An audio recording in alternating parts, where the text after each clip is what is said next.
श्री कृष्ण कहते हैं वह तुम्हारे कर्मों का नहीं बल्कि अपने कर्मों का फल पाएगा।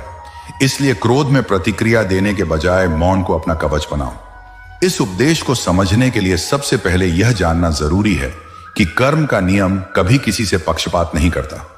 हर व्यक्ति के अच्छे और बुरे कर्म का फल उसे एक न एक दिन अवश्य मिलता है, चाहे वह तुरंत दिखे या समय के साथ। जब कोई व्यक्ति छल करता है, धोखा देता है या आपको नीचा दिखाने की कोशिश करता है, तो उसका यह आचरण उसके अपने भविष्य के बीज बो रहा होता है।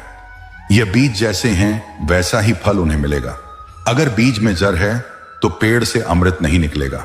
अक्सर जब कोई हमें धोखा देता है तो हमारा मन क्रोध और बदले की आग से भर जाता है। हमें लगता है कि हमें उसी पल प्रतिक्रिया देनी चाहिए ताकि सामने वाले को सबक सिखा सकें, लेकिन यही वह जगह है जहां बुद्धिमानी की परीक्षा होती है। अगर आप क्रोध में प्रतिक्रिया देते हैं तो आप भी उसी नकारात्मकता का हिस्सा बन जाते हैं जिसमें वह व्यक्ति पहले से डूबा हुआ है, और तब आपके मन का संतुलन बिगड़ जाता है, जो आपकी सबसे बड़ी ताकत है। मौन यहां केवल बोलना बंद करना नहीं है, बल्कि यह अपने मन को शांत और स्थिर रखना है। जब आप मौन रहते हैं तो आप सामने वाले के व्यवहार को अपने भीतर जगह नहीं देते। आप अपनी ऊर्जा बचाते हैं और अपने विचारों को साफ रखते हैं। मौन आपके लिए एक ढाल की तरह काम करता है जो आपको नकारात्मकता के वार से बचाता है। सोचिए, अगर कोई पत्थर आपके ऊपर फेंकता है और आप उसे पकड़कर वापस फेंकते हैं तो आप भी उसी खेल में शामिल हो गए। लेकिन अगर आप एक तरफ हट जाएं और वह पत्थर खुद गिरने दें तो आपको चोट भी नहीं लगेगी और सामने वाला भी थक जाएगा। मौन उसी तरह है, यह आपके आत्मसम्मान की रक्षा करता है और आपको गलत कर्मों के दलदल में फंसने से बचाता है। समय सबसे बड़ा न्यायाधीश है।